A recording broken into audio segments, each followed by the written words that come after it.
Well, this is Comic Talk with Cindy.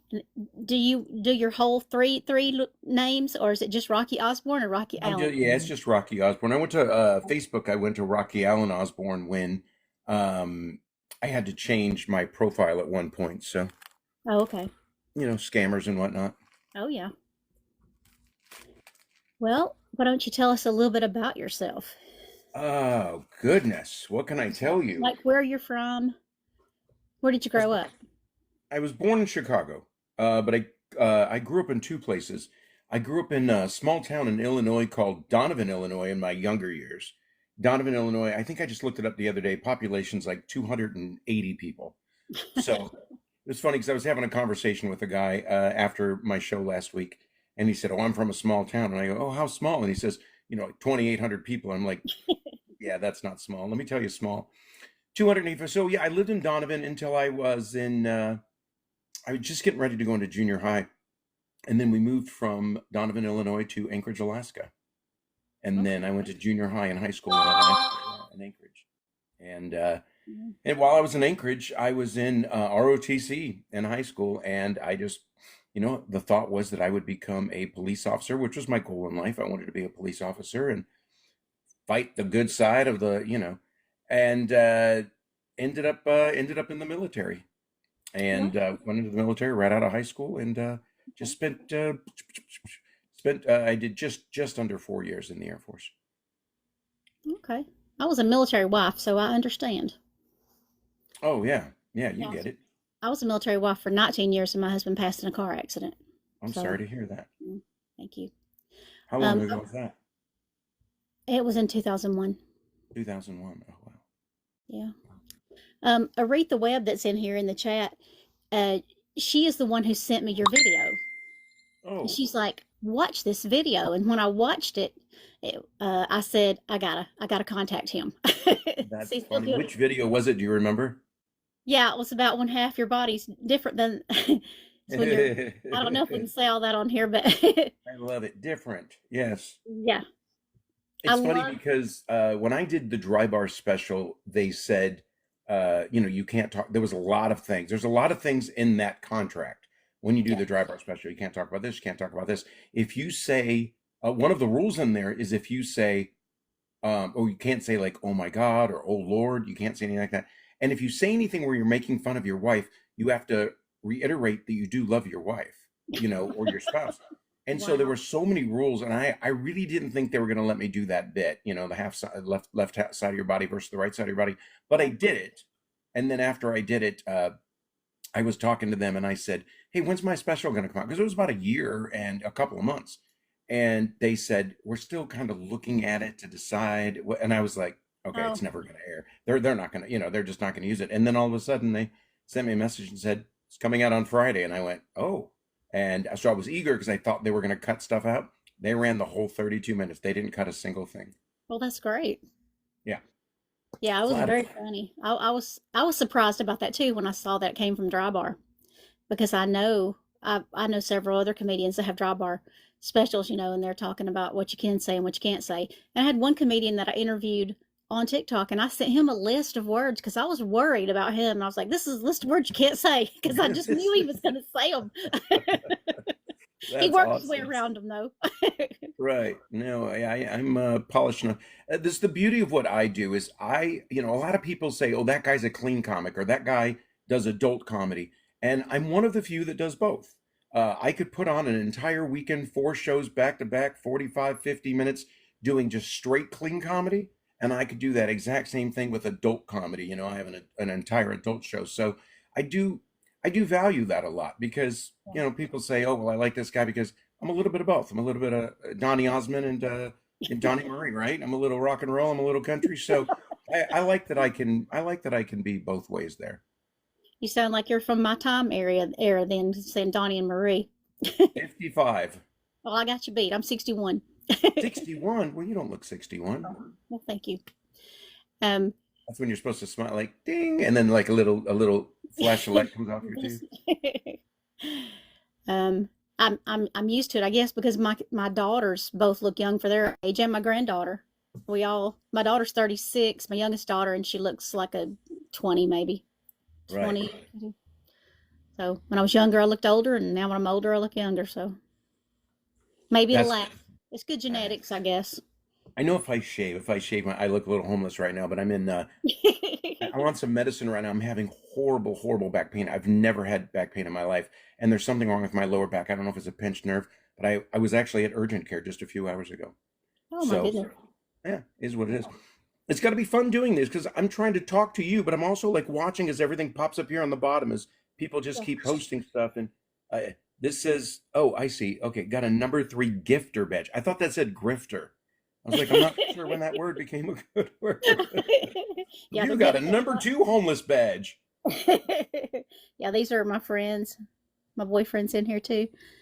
Um, yeah, I invited a lot of people. I didn't know how your following was on TikTok. So, I don't know either, to be honest with you. You know, back in the day with comedy, social media didn't matter. And if you ask me today, it still doesn't matter because, there are people out there with 1 million followers, yeah, but yet they still can't sell 120 tickets at a comedy club. And right. some comedy clubs look at that. Some comedy clubs just say, well, how many followers do you have? I'm like, I don't know. Do you want me to go get a bunch of BS followers just so you can, book me? But so I don't, I abbreviated it for you, by the way, BS. And I so it's kind of a weird thing because you're on social media, but I don't know that I care that much about social media, and uh, and if anything, I think social media is more you get so much more confrontation from people through social media than you do love, and that's a crazy thing, and I'm sure we'll talk more about that in a bit about some of the stuff I've dealt with. So I don't really Right. care. Well, on Instagram, I had 220 followers 6 weeks ago. I had 220 followers. Now I'm pushing 11,000 followers. Wow. And just because of those videos that went out. And then Yes. here on TikTok, I think I had like, same thing, 290 followers or something. Maybe it was a little bit more than that. And now I have a couple thousand. So some platforms grow easier and faster than others. I have 14,600 followers on my fan page on Facebook, but again, it's like you post up. I posted something the other day. I got 3 likes. You know what I mean? It's like 15,000 people. So I also know that social media wants they want you to buy stuff. They want you to pay for your, and that's the one thing. I won't say any names, obviously, but I was looking at just my comedy special that came out. And it comes out in clips, as you know, right? They post a Hmm. bunch of clips. I'm looking at my clips, and I have one clip, the one that you were talking about, uh, is 34 million views, 34.2 million views in 6 weeks. And it's funny because if you look at it, 32 million views. There are 34 million views. There's another comedian who has 32 million views on a single video. He has 32 million views, 92,000 likes. Then there's another guy that has like 80 something million views on one video and he has 250,000 likes. And then you look at mine, 34 million views, and I'm at almost 1 million likes. Oh, that's So great. for me, it's all about engagement when you're talking about social media. It's got to be about engagement. A guy I know that does social media said, well, you can pay these companies and they'll get you there and they'll help you get more views. What do the views matter? Views don't matter to me. What matters to me is that you like the video, you saw the video, and that's really what matters. So Yeah. anybody on here that hasn't seen it, feel free to check out my videos. They're all over my page. And again, you'll see the clean comedy shows. Anything that says dry bar is squeaky clean, and anything that doesn't say dry bar, you watch at your own risk. Well, I shared on the end, I did the promo thing again and put on the end of it one of your videos, and it was the one about the conversation with your mother about the sister moving, and that was so funny. I've watched it 3 times today just because it was so funny because it reminds me of my family, and if I were to try to be a comedian, that's what I would do. I'd go off on a tangent, probably like your mom did, and start talking about the Great. squirrels. That is my, it's is great about that is I think that's my number 2 most popular video is the one about my mom. Just taking a conversation from one point to another point and completely never actually talking. The other day when I was talking to my mom, she said we were talking and she said she started talking about something random, and I said, "Well, wait a minute, you never told me what happened with the other thing." And then she goes, "Oh, oh, oh, oh, oh, oh. I know. Yeah, well, what I was gonna say And I'm not kidding you. She started talking about a third topic. Like now we're into a third topic. We still don't have resolution to the first two topics. And then she says, "All right, well, look, I gotta go. The food's done. My food's done. I've been cooking, and I'll talk to you later." And I'm like, "We didn't talk this time." Like there was, it's so. It's funny whenever I do the stuff about my mom, people, men and women, come up to me after the show every single time and say, "Your mom is my mom. We Yes. have the exact same mom." And now my girlfriend always says, "Babe, you know that's you, right? Like you do know you're on that path, right?" And I'm like, "What? How do you know the squirrels are adults?" I don't. Yeah, so it's funny. Well, I mean, I've been talking to one of my cousins, I remember, and telling her a story. And I said, I think I was in first grade. And I'm like, was I in first grade or was I in second grade? Let's see, who was my teacher? And I would go off on this tangent. I think it was when we had the car, the Cadillac maybe, or maybe it was when we had the Ford. And I'm going and I was like, what was I talking about? Right. And That's then the exactly stuff what that it sent you reminds me of. sideways is stuff that had no bearing on the story, right? It meant nothing to the story. It doesn't matter if you're in first grade or second grade, but in your mind, you're like, I've got to resolve this before I can move on. God, that must have been, I think it was Mrs. Miller was my teacher, but Mrs. Miller, wait, I thought I had Mrs. Miller in third grade. Yeah. Mrs. Exactly. Miller was my third grade teacher for the record. And that's why it's so relatable to people, I think. Right. Your comedy, I mean, they can relate to it, and they're like that like you said, that's my mom too. Yeah, that is my style, no doubt. My style is geared to be relatable. I'm somewhere between, like rapid fire jokes and storytelling because in my story, there's a lot that happens within my story. Um, and stuff I talk about going to the doctor. I talk about, my mom. I talk about my dad. I talk about my kids. I talk about traveling. So anything I talk about is something that many people can go, oh, something like that happened to me too. It makes it relatable and makes people really like it. It brings it back, brings their situation back to their mind. There, right. Aretha, yeah, she says, oh gosh, he's describing me. Yeah, see, it's everybody. It falls in line with everybody. Yeah, Aretha loves you. She's one that told me, sent me the video, and she's like, check out this guy. And That's I'm glad awesome. that she did because That video has definitely made its rounds.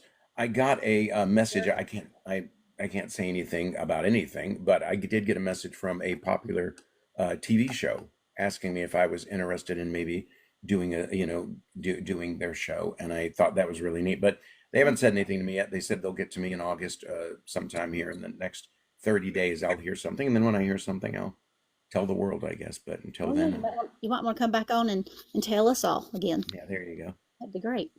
Um, did you always want to be a comedian? No, never. I loved comedy growing up. I loved comedy. Tell the story. I had Bobcat Goldthwait's, if you remember, great Bobcat, he Mm, still does comedy. But yeah. I had a video of him, and I always wanted to be him. I didn't want to be a regular. When I thought about doing comedy, it was never the, hey everyone, how you doing? Where are you from? It was. I always thought that I was going to have some sort of, shtick, something, that made me different and stand out. But that's early on comedy. But before that, I just really loved comedy.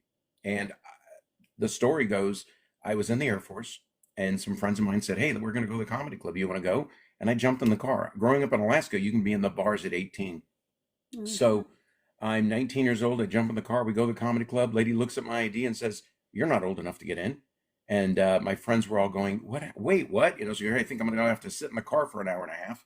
And then she said, "It's amateur night. If you're going on stage, I can let you in." And my buddy goes, "Yeah, yeah, he wants to go on stage." And that's what happened. And then I was hooked. I was hooked that night doing some comedy and just moving forward. I started going back every month, writing stuff, practicing, and here we are today. So how do you practice what your bits? A lot of times it starts off in a mirror. So I'll just be in a mirror looking at myself like I am here and just, hearing the words roll off my tongue, right? First, I need to see how it sounds to me.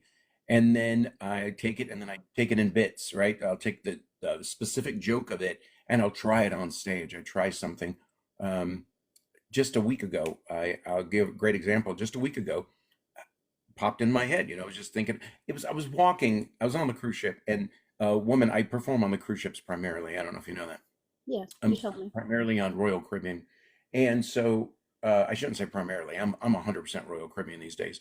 But the there was a guy standing in the hallway, and his wife was still in the room, and she yelled something out to him, and he goes, "What?" And she goes, what? And it made me laugh because I was like, this is a married, these guys are married, right? Because once you've been in a relationship a certain amount of time, you've been in that situation where you play the what game, where she's yelling out and you go, what? And she says, what? And then you say, are you talking to me? And she goes, who else would I be talking to? And I go, well, what are you talking? Okay, what? I didn't hear what you said. What'd you say? And she goes, about what? And I'm like, what are we, Abbott and Costello? Right? This is where our relationship went. We're Abbott and Costello now. Who's on first? What's on second? It was nuts. So I say that's why I'm kind of hearing it in my head. So then I got in front of the mirror and I'm just like, what? And I'm playing around with it a little bit. And then I took it on stage and I tried it, just the what part.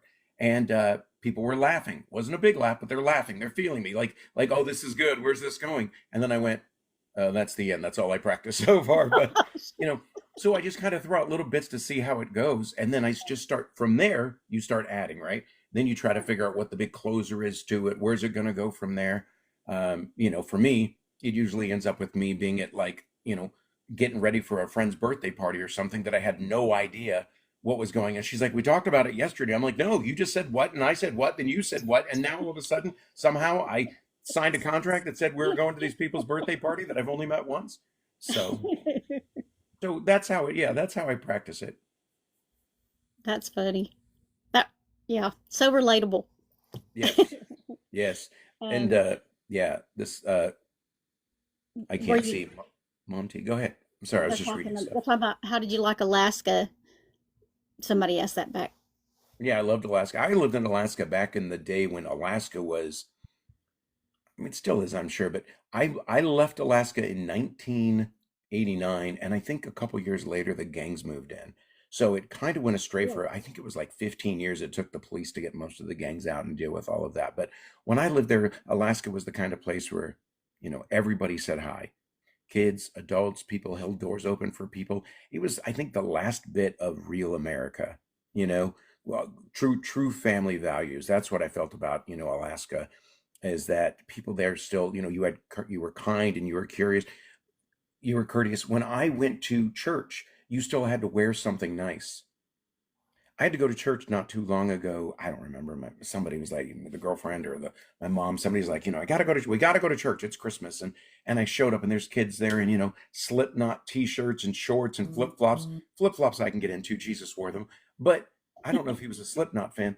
And people I just looked around and I just thought nobody actually dresses up for church anymore, or any of that, and I felt like. When I was in Alaska, it was still a thing. It was still a thing to dress up for church and, wear your Sunday best. But I love living there.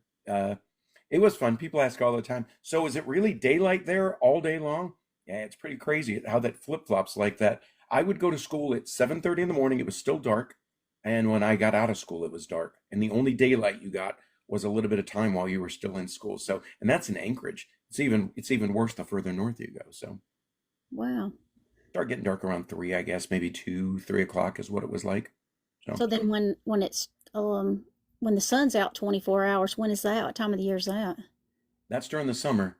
So yeah, during the summer, your parents don't say, come home before the street lights come on. They don't say that in Alaska. That's not a saying up there. So yeah, you could go to sleep at, midnight and it still looks like it's still daylight like it is now. They're over my shoulder. It's still plenty of daylight. I'd have a hard time going to sleep. Yeah, you definitely, the blackout curtain business runs strong in Alaska, that's for I sure. imagine that's what I have in my house now is blackout curtains because Right. I might be up on TikTok all night. I don't know. We're gonna I'm do it going to anyways, sleep even if it's black, even if it's dark out. when the sun comes up. Then I'm ready to go to sleep. Yeah. um, who makes you laugh? Uh, Non-comedy, it's my girlfriend and her daughter make me laugh all the time. Her daughter is 17 now. When I first met her, she was 6. Mm. And the very first time I met her, she's this cute little thing, and she comes up to me, leans in my first time I'm at her house, first time I'm at their house for dinner, and I'm sitting on the couch. She leans into my ear and goes, "Bloody Mary's real," and then turned and walked away. And to her, it was funny. She didn't even laugh though. She played it off so good. I stood up. I walked into the kitchen. I put my hand out to shake Pam's hand, and I said, "Look, it was nice meeting you. It's been a great month that I've known you. Your kid is scaring me." So, but she does go out of her way to make me laugh.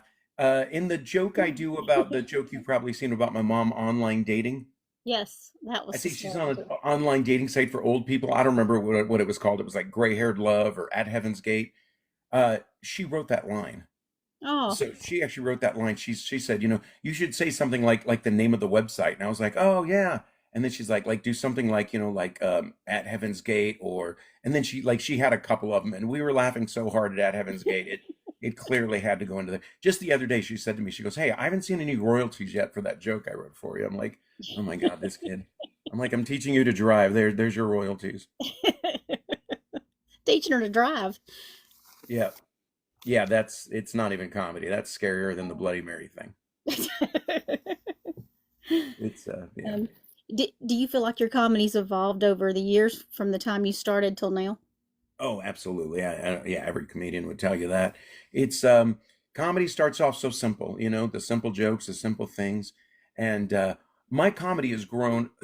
So you may not know this about me, but I owned a comedy club from Oh, 2012 till 2018. okay. 6 years, maybe 7 years, 2019 maybe. I had a comedy club. And I would host almost nightly. Almost nightly I would host. Sometimes I'd bring in other hosts, but I just knew how important it was to get the crowd going and to warm them up and get them ready for the other comedians. And that's why I think everybody always had a great time there. And we, um, so for me, it just became an opportunity for me to really work on writing and working on new things. And it helped me develop things that I didn't do before. I never did crowd work when I was younger. Crowd work wasn't a thing for me. I never even thought about it. And I think it's because as with a lot of comedians, you have all this stuff in your head, that you need to get out. Like, this is the show. This is what I came here to do. Yeah. But now, many people will tell you they enjoy my crowd work just as much as they enjoy my comedy because just something can happen and it just completely, leads you in a different direction. And these days, people will say to me, do you know exactly what you're going to say when you get on stage? And the answer is no. I know what I want to open with, and I always know what I'm going to open with, but sometimes that even falls to the side. If I get on stage and someone's screaming like crazy or something happens or, a 21-year-old walks into the club while I'm on stage and he's got bright blonde hair and looks like a used Q-tip. So I, I tend to go off, you know what I mean? So I might go off the rails a little bit, but pretty much after the beginning, I literally don't know what's coming out of my mouth next. And that's a beautiful thing because in the beginning, everything was rehearsed, practiced. I knew exactly what I was doing. And now there's no telling what I'm going to do. So you just feel the crowd and then that's what comes out. That's a big thing for comedy too, is a lot of people, I'm trying not to make faces as I adjust because my back hurts so bad. Oh, Um, I'm so sorry. I'm like, "Urgh." um, one of the things I was recently talking to another comedian about is there are a lot of comics out there who have one show or one direction, if you will, right? They're one specific way. This kind of goes back to me talking about being clean and having adult shows. Is you could walk into a show where you have a lot of older people and you think they want to see clean comedy. So you come out with the clean stuff and they're just not responding. And then all of a sudden you jump to something a little off color and they love it. And then you realize that though this is the direction that you were going to go, now you're in a completely different direction. And there's a lot of comedians out there that can't do that. There's a lot Yeah. of comedians out there that go, this is my 30 minutes, this is my whatever, this is what I have for comedy, this is what you're going to get no matter what. And I think you have to be able to switch gears. And that's a big thing for comedy that in the beginning, I didn't have that ability. I didn't have that ability for the first 10, 15 years, probably 30 something years later into comedy. I can tell you that I have that ability that if something's not working, I realize I need to change gears and try something else. And then when the crowd reacts to that, I now have to go into my Rolodex and figure out, okay, what are the other jokes that they're going to laugh at that's in that same tone, timing, direction. There's so much you have to think about. And that's how you end up, I get it a lot. And this isn't me tooting my own horn, but I get it a lot where people say, man, that was crazy. Nobody could get that. There's 6 comics on the show and they say, nobody could get that crowd to laugh. And then you showed up and they're just laughing like crazy. I go, that's because you had one show, right? You have one show. You just did what you could do. And So on the cruise ship, how many nights a week do you perform? depends on the ship. If you're on a small ship, maybe one night or 2 nights, you'll perform on a small ship. But you're in the theater doing, Yeah. 35 to 45 minute shows. In the bigger on the bigger ships, they typically have comedy clubs, and you'll do, Oh, you know, okay. 20 to 25 minute shows, but it's you and another comedian. So one person does 25, the other person does 25 shows over, and you'll do 2 to 3 shows a night. So sometimes I can do 13 shows in a week. I've done as many as 16 shows in a Wow. week. And then on the smaller ships, like I say, maybe, you know, 1 or 2 45-minute shows. So, in my mind, this is running through my mind as you're talking. So you're not going to see this. You could sit through the all the shows, and they may be completely different. You definitely can. We typically try to stick with the same show because there's 6,000 people on the ship. 6,000 people, the comedy club holds 150 people. Not everyone's going to get to see the show in the comedy club. So they want everyone to be able to see pretty much the same show. Okay. But again, I can't do it. Yeah. And if anyone's watching from Royal Caribbean, I'm doing it every time. Um, I do it. I try to stick with the same show. But if the crowd's not feeling it, I have to move. I have to change my show, right? I have to, Yeah. because my goal is to entertain them, and if they're not being entertained, I'm not doing my job. I've heard different comedians say once they read the crowd that they may change up their jokes as far as the order of their jokes. They may Yeah, wait till they sometimes. like Yeah, win the crowd over a little bit before they go into some of the other stuff. I've had shows where I have closed with my opener, and I have shows Really? where I have opened with my closing joke. So just from watching them, you know, you're watching other people go on before you, and you just go, "Wow, these guys are tough." So my closing joke is very bam, bam, bam, bam, bam. The jokes come quick, so I go out there with that sort of energy. And now they don't have any, they're just looking at me like, whoa, what just, you know, this entire room just changed, right? So I go in there and I open with that. And then it allows me to pace myself a little bit after that. And then, you know, close with something else. Hmm. That's interesting. I've never heard anybody say that. Mhm. Um, is there anything off limits that you won't joke about? The basics, you know, I'm not gonna, I won't joke about, I don't joke about, you know, inappropriate things, have to, you know, having to do with children, stuff like that. Totally off limits for me. There's a certain word that I refuse to say. That is the C word. They use it in England like it's a term of endearment. But I refuse to use it. I'll never use it on stage. And then there is you know, the stuff that should be off limits for the most part. And I'm not talking about woke, not woke. I'm not, you know, when people talk about that type of stuff, I'm talking about you know, jokes about, you know, incest, jokes about rape, you know, things like that. Those are, you'll never hear anything like that coming out of my. I've been on stage with comedians that talk about stuff like that, Mm. or people that talk about inappropriate stuff, and I'll walk over to whoever's running the show and say, I'm not going to do this show. This, you know what I mean? This show, these people already hate the comedians. It doesn't matter who goes on next. You know, that guy just. So there are definitely certain things that I don't talk about in that regard. I can get a little crazy sometimes, but So on the ship, is there a host and a feature, and then you, or are you? Is it just you, or on land gigs, you usually have a host feature me, or right? sometimes even I feature. That's the other thing is I'm not too proud. I'm not too proud to go on early. I have a comedy club nearby that'll call me up sometimes and say, "Hey, Rocky, I need a host this weekend," and I'll go out there, and he has to hear it, right? He has to hear the people come up and go, "God, that your host was the funniest guy of the night." You know what I mean? I'm like, I'm not gonna pull Yeah. back on the jokes or not be as funny or not do my good stuff because I don't want to. You know, they call that bearing, right? Where you bury Yeah. the guy that comes on afterwards. You do all your good stuff, your strong stuff, and you bury the next guy so he can't get his jokes out. It's not my job to worry about whether or not that guy gets laughs. My job is to make sure that I get laughs. And so I'm not going to go up and, you know, sugarcoat it or take, you know, any of that stuff. I'm gonna go up and be I'm gonna go up and be strong and do what I'm supposed to do. What was the I heard question? I lost the question.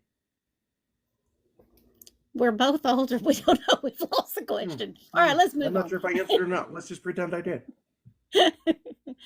um, I don't even remember what I asked you now, but because I was already thinking something else, and now I've already forgotten that. So, oh I think well. I It's answered it. on the list. Oh, you were um, asking me about the structure. That's what it was. oh Host, yeah, feature, headliner. On the ships, yeah, it's just two comedians or just you. So yeah. they might have like a host on the ship, but they're not up there doing jokes. They're just up there. Hey, you know, these are the rules. Put your cell phone on silent or vibrate. stick it in your pocket. Please don't be on your phone. Please don't talk during the show. If you need to have a conversation, step out of the room. And now, welcome to the stage, Rocky Osborne. So, yeah, it's not like you're really getting much of a warm up there. Mm.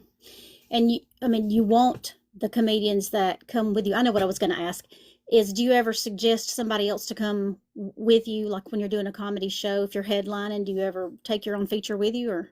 Yeah, absolutely. I prefer to bring my own feature because I know the feature's funny.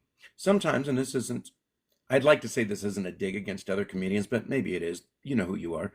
Um, Sometimes comedians do bring opening acts who are not funny at all. They know they're not funny. And I feel like sometimes they do that because they don't want somebody on that's super funny before them because they're the show. I'm the show. I don't need them all laughing at this guy. You know what I mean? Then maybe they're all laughed out when I get up there. So some people will do that. They'll say, you'll know when they come up and you just watch you guy, oh my goodness, that first guy. And I think they do it intentionally. Some comedians will put 4 or 5 comedians on before them that are all just amateur comedians, so they look that much stronger afterwards. But not me. I have a couple of guys that I like to bring onto shows with me, if the club or the venue allows it. Sometimes they say no. Sometimes they'll say, oh, we like to book our own features. I went to a comedy show one time, and there was a host, and then there was somebody else before the feature, and this person just about clear. He didn't clear the room, but people were looking at each other like, "What? This is not funny at all." And it wasn't funny at all. It was somebody they took a chance on. And then I heard the feature say, because I knew the feature and headliner, he's like, "Man, that was tough coming back after that." He said he Yeah, just got lost the crowd.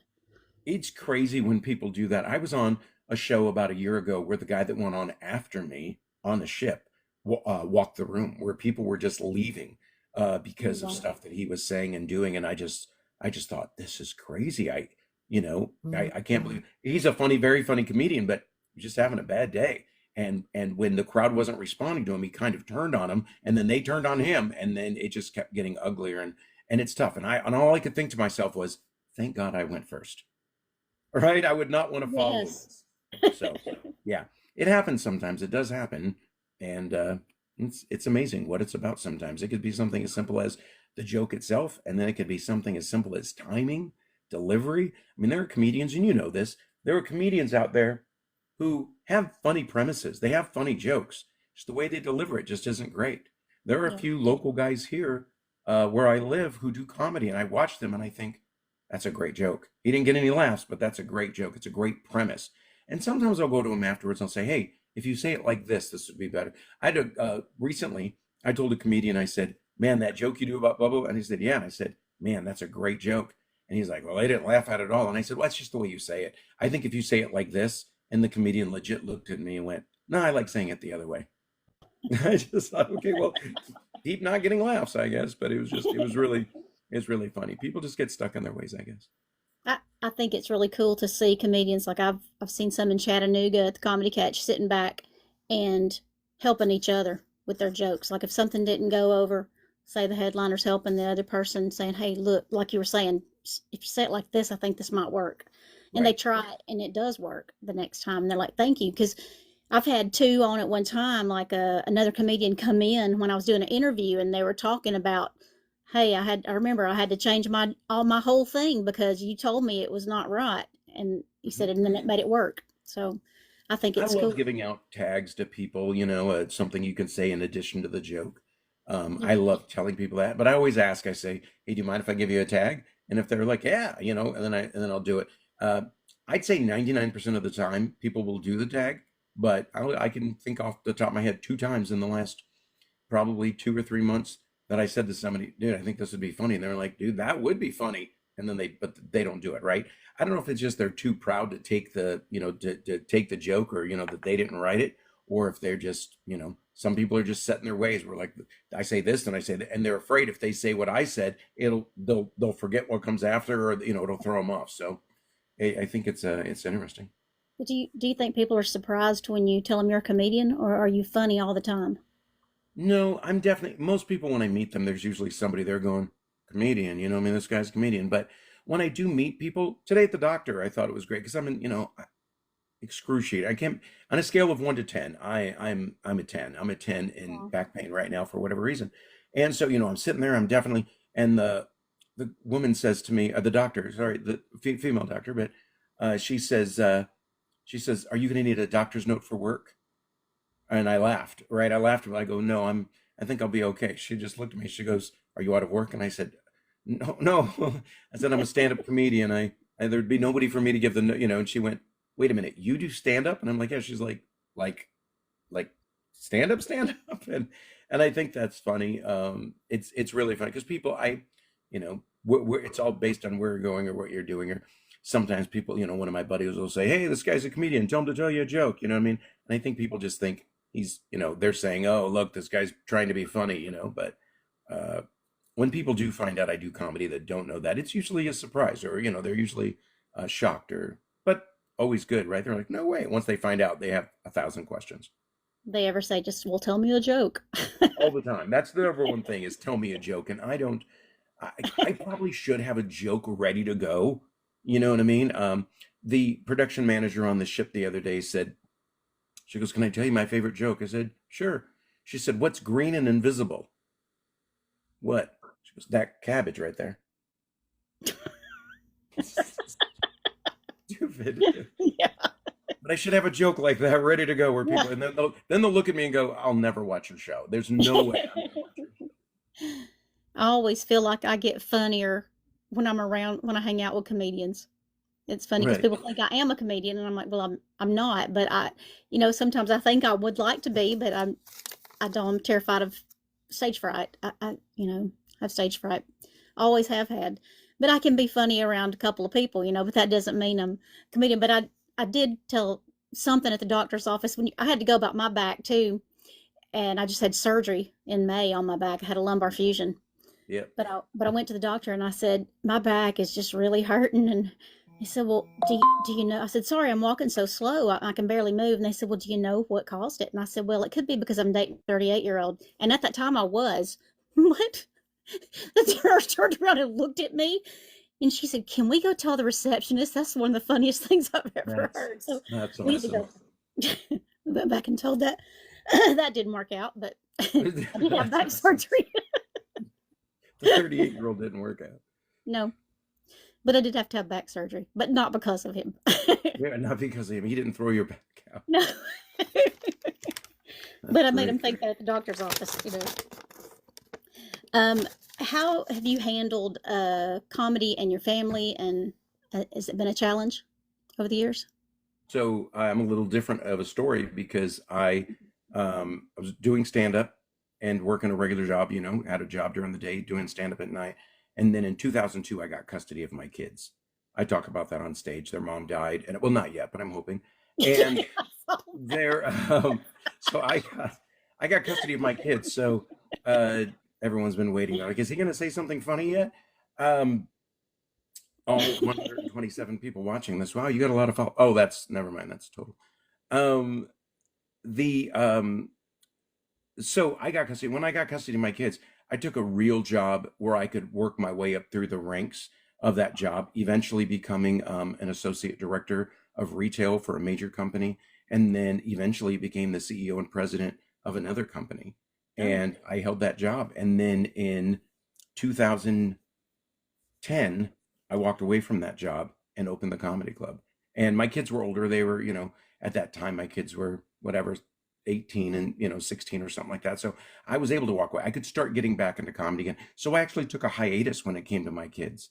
And then when my kids moved out of the house, I went back. And then it wasn't really until COVID kind of came towards an end that I decided to get back into it full time. after So COVID. during COVID, I went back to work. I called up a buddy of mine and I said, "Hey, man, uh, all the comedy clubs are closed. Everything's closed. Like I need a job." And he's a guy that I had worked for in the past, and within 2 hours, I had a job, which was Oh, great. So wow. during COVID, when everybody, and all the other comedians were going, "I don't know what I'm going to do," I went back to work. And it's funny, it was a retail job, so there were a lot of comedians posting in group chats about how they were like, "I don't know what I'm going to." I was reaching out to them, going, "Do you need a job? Do you need a job?" And about four of them came to work for me. Oh, wow. It's sales, and I think in sales, it's comedians are great people to get to work for you, in a sales job because they're they know how to talk. Yeah, they could practice some of their stuff on you too. That's right. They can practice on the customers. I I met the first comedian that I ever met right before the pandemic in 19. I went to a birthday party with a friend of mine, and I didn't know there was going to be a comedian there. And I got called up on stage to help buckle him into a straitjacket. Oh, that's awesome. Did he escape from it? Yes, he escaped from it, and I I can made it escape from a tight. straitjacket. He told me his safe word was more. That's a good safe word. The 36-year-old told you that too, and that's how you hurt your back. Uh, when I was 9 years old, I started doing magic. When I was 9 years old, I still do magic now. I still do magic for parties, social events, walk around magic, stuff like that. But usually only for people I know or people that know that I do magic. So I'll still do walk around and do magic for people like that. If I, I can do that. Some things still. But Yeah. but yeah, so I did. I also do magic, and escaping from a straitjacket was one of my go-tos. Okay. Well, and then the pandemic happened that next year, but we ended up swapping phone numbers eventually, me and the guy, and we talked, and he kind of schooled me in comedy during the whole pandemic part because he wasn't working, and we were Right. on the phone texting or talking or something, and he was saying, "Hey, watch this, listen to this person." And he was on podcasts, and then I started watching all the podcasts and got to know a bunch of comedians through the podcast and that I've interviewed, even on here. It's like, I don't know if you'd remember me, but, and they're like, well, yeah, you were asking a lot of questions. So, Right.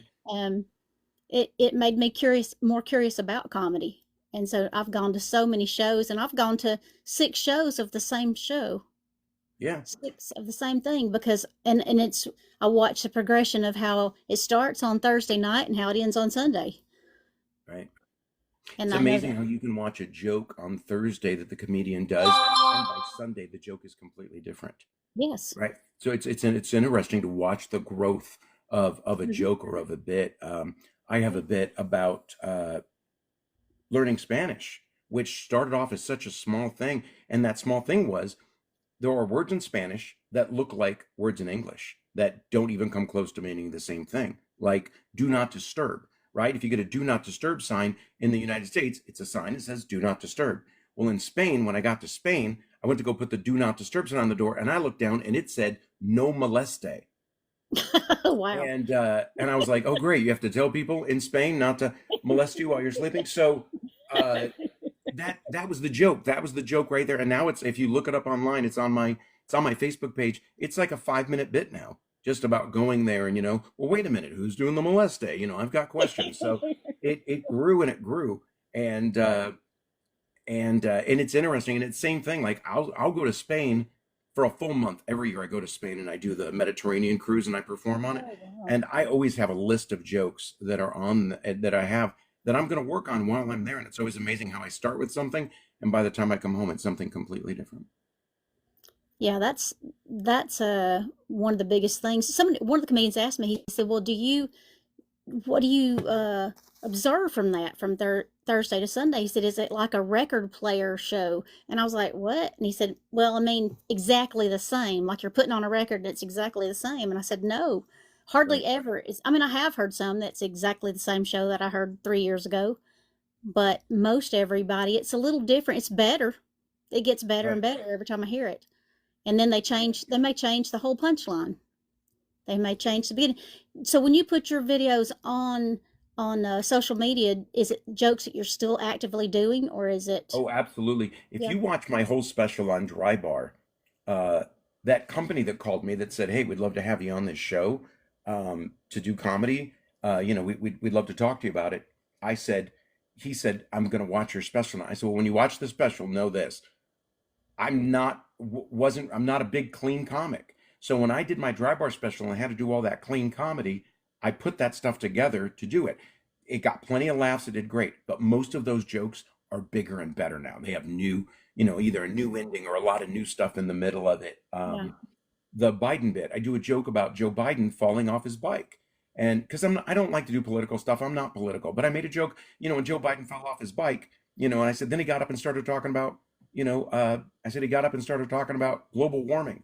I'm like, buddy, you need to figure out gravity before you worry about global warming. And that was the joke. That was the Yeah. joke that you'll see on Dry Bar. But now the joke is when I get to the end, I say, can you imagine if it was Trump that fell off his bike? He would have got right up, looked at everybody, and went, greatest fall ever, ever.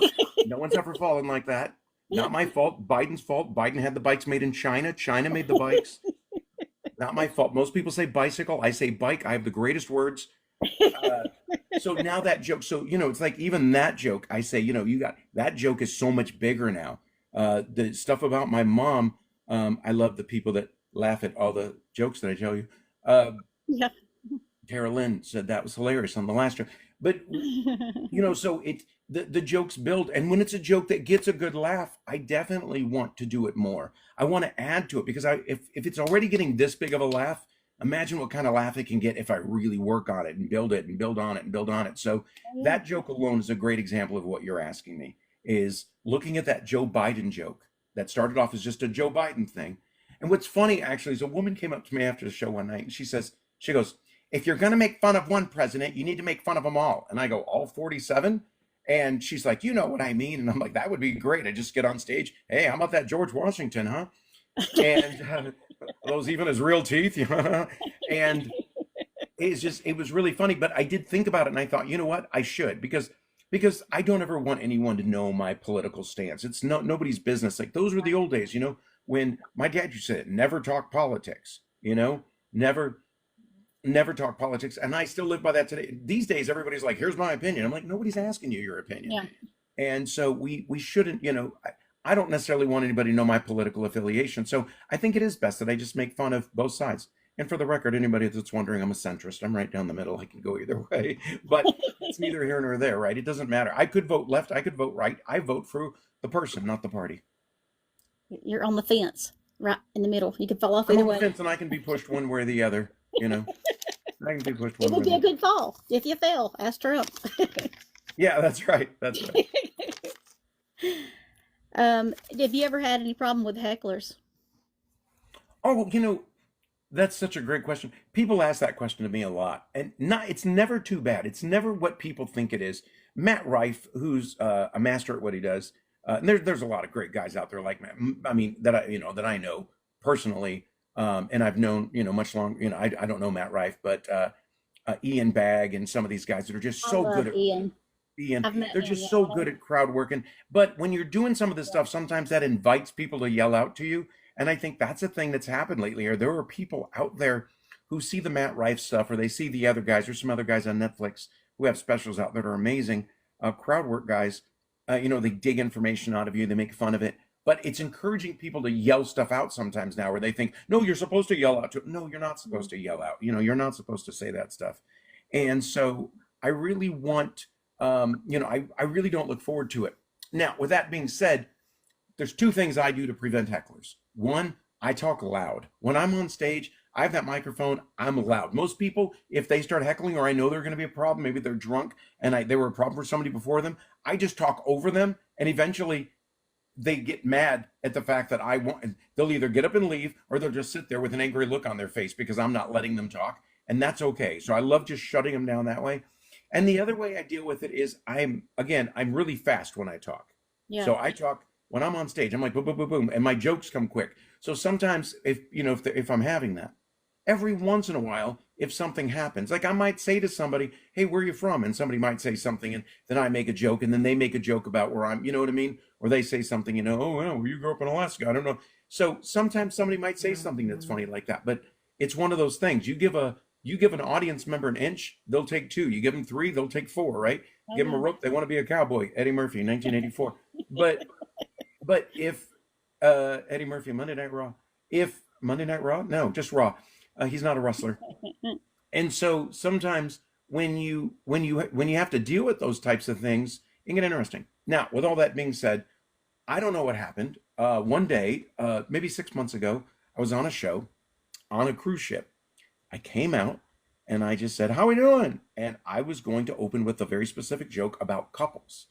And I pointed at this guy and I said, "Is this your wife, sir?" And she lost her mind. I had never seen anything so crazy in my life. She's screaming at me, "What? Just because I'm sitting next to him, I have to be his wife? I'm his girlfriend, you a-hole." She's cussing me up and down Yeah. every which way. She's clearly drunk, maybe more. She's clearly, there's some issues. And she's freaking out. And she ends up that's funny because I just looked down and I see Trumper '07 after we just talked about that. Trumper. Yeah. And and then we went to And then the lady started getting so mad. And then I looked at her and I said, I don't know what's happening right now. Like, I don't even know how to respond to you because if I came at you like a heckler, that's not going to be the right thing. She's not going to stop. So I just started ignoring her. And then at one point, she started up on me again, and I was just ignoring her. And I said something like, I'm ignoring you for a reason, you know? And she got up to leave. And when she got up to leave, the door that you go out it's a big door. So I said to her, I said, hey, I go, are you leaving? And she's cussing me out at the door. And I said, listen, I'm not, that door is very heavy. I'm just warning you in advance. You have to push really hard to get that door open. And she's pushing as hard as she can. And I go, just kidding, it's pull. And then she pulled and the door opened easily and she lost her mind. So sometimes when you're dealing with a heckler, I either take it to the extreme to shut them down if I need to, but most of the time, 99% of the time, if you come back, you got something funny and just move into your stuff, they'll leave you alone.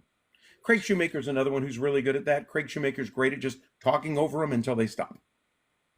Yeah, I noticed it's not always people just, I think some people think heckling is where they're just cutting you down or whatever and saying bad things about you, but a lot of times it's just a bunch of drunk talk and it's loud. Right, right. That's usually the Um, case, unfortunately. It's just a lot of drunk talk. It's so bad. Comedy clubs used to have security, this is and if theater. if somebody is, if somebody's, being obnoxious or whatever, some of the places even have secret words. So like maybe if you're heckling me and I want you to stop, I'll say, okay. I go, look, let me do my. This is one of my favorite things. I say, let me just do my show that I practiced before I met you, and then after the show, come see me, and you and I can talk about doing a show together. I'll make some, and then if it doesn't stop and the person keeps chiming in, I'll look maybe over at the bartender or over at the manager and say, hey, can you find out what she's drinking and throw her out? So I'll make a joke and then they'll come over and say something. But Yeah. these days, I've seen clubs and theaters where they don't say anything to anybody. That's being obnoxious and that's bad for the comedians. They're thinking, just work your way out of it. You know what I mean? Because people have gotten so weird these days about saying stuff. Oh, I don't want to offend them. I don't want them to give me a Yeah. bad Yelp review. We had that. We had a guy in the show, a guy and his wife in the show, at my comedy club, and they were being obnoxious. The woman kept screaming out at the comedian, and so I went to them and said, "Hey, you've got to leave the comedian alone. Let him do his job." She goes, "We're just talking to him," and I go, "He's not here to talk to you. He's here to talk to everybody. Let him do his show. Let him do his thing." And then the husband. They kept going, and I said, "You guys got to go. I want you guys out." And they wrote a bad review on Yelp saying they threw us out for laughing. Like, yeah, I think we both know nobody threw you out for laughing. You don't look like you're giving a review. People know that you're the bad people in this situation. And so I think people do worry about that. It wasn't something I was worried about. There was, I really only had very few bad reviews out of the, let's call it 2,000 reviews I had online. I probably had 5 bad reviews, and one of them was because a rat ran across the stage. That wasn't my fault.